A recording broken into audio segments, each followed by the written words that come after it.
जय श्री राधे कृष्णा ओम कुकरे जय श्री राधे कृष्णा ओम कुकरेजा चैनल पर आपका हार्दिक स्वागत है।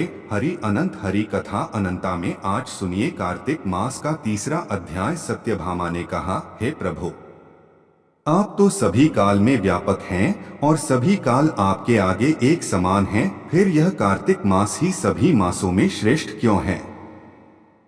आप सब तिथियों में एकादशी और सभी मासों में कार्तिक मास को ही अपना प्रिय क्यों कहते हैं? इसका कारण बताइए। भगवान श्री कृष्ण ने कहा, हे भामिनी, तुमने बहुत अच्छा प्रश्न किया है। मैं तुम्हें इसका उत्तर देता हूँ, ध्यानपूर्वक सुनो।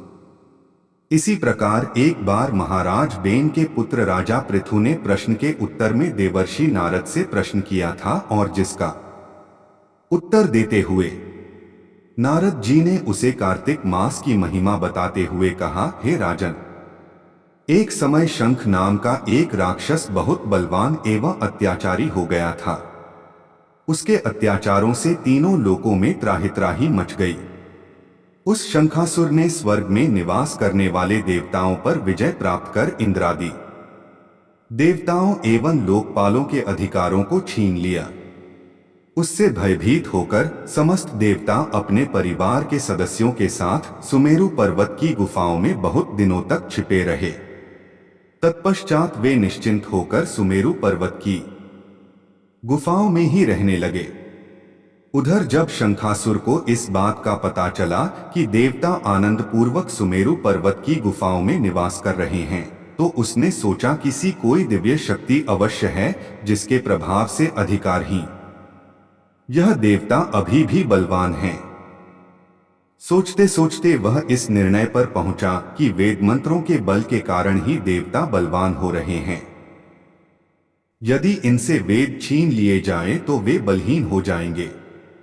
सा विचार कर शंखासुर ब्रह्मा जी के सत्यलोक से शीघ्र ही वेदों को हर लाया। उसके द्वारा ले जाए जाते हुए भय से उसके चंगुल से निकल भागे और जल में समा गए। शंखासुर ने वेद मंत्रों तथा बीज मंत्रों को ढूंढते हुए सागर में प्रवेश किया, परंतु न तो उसको वेद मंत्र मिले और न ही बीज मंत्र।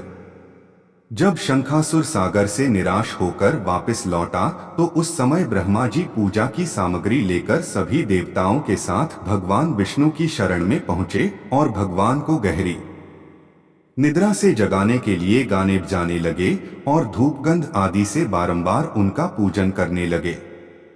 धूप दीप नैवेद्य आदि अर्पित किए जाने पर भगवान की निद्रा टूटी और वह देवताओं सहित ब्रह्मा जी को अपना पूजन करते हुए देखकर बहुत प्रसन्न हुए तथा कहने लगे, मैं आप लोगों के इस कीर्तन एवं मंगलाचरण से बहुत प्रसन्न हूँ। आप अपना अभीष्ट वरदान मांगिए, मैं अवश्य प्रदान करूंगा।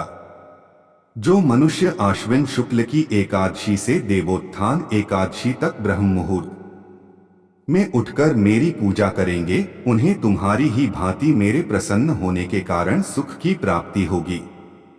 आप लोग जो पाद्य अर्घ्य आचमन और जल आदि सामग्री मेरे लिए लाए हैं, वे अनंत गुणों वाली होकर आपका कल्याण करेगी। शंखासुर द्वारा हरे गए संपूर्ण वेद जल में स्थित हैं। मैं सागर पुत्र शंखासुर का वध करके उन वेदों को अभी लाए देता हूं। आज से मंत्र बीज और वेदों सहित मैं प्रतिवर्ष कार्तिक मास में जल में विश्राम किया करूंगा। अब मैं मत्स्य का रूप धारण करके जल में जाता हूं। तुम सब देवता भी मुनीश्वरों सहित मेरे साथ जल में आओ।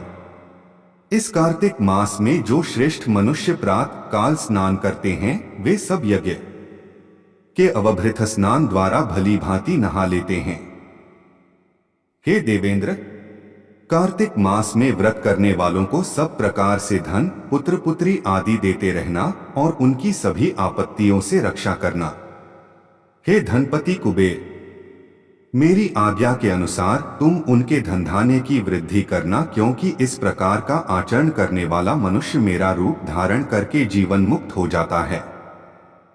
जो मनुष्य जन्म से लेकर मृत्यु पर्यंत विधिपूर्वक इस उत्तम व्रत को करता है, वह आप लोगों का भी पूजनीय है।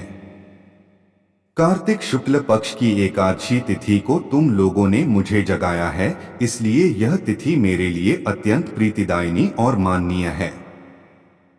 हे देवताओं, यह दोनों व्रत नियम पूर्वक करने से मनुष्य मेरा सान्निध्य प्राप्त कर लेते हैं। इन व्रतों को करने से जो फल मिलता है वह अन्य किसी व्रत से नहीं मिलता। अतः प्रत्येक मनुष्य को सुखी और निरोग रहने के लिए कार्तिक महात्म्य और एकादशी की कथा सुनते हुए उपर्युक्त नियमों का पालन करना चाहिए।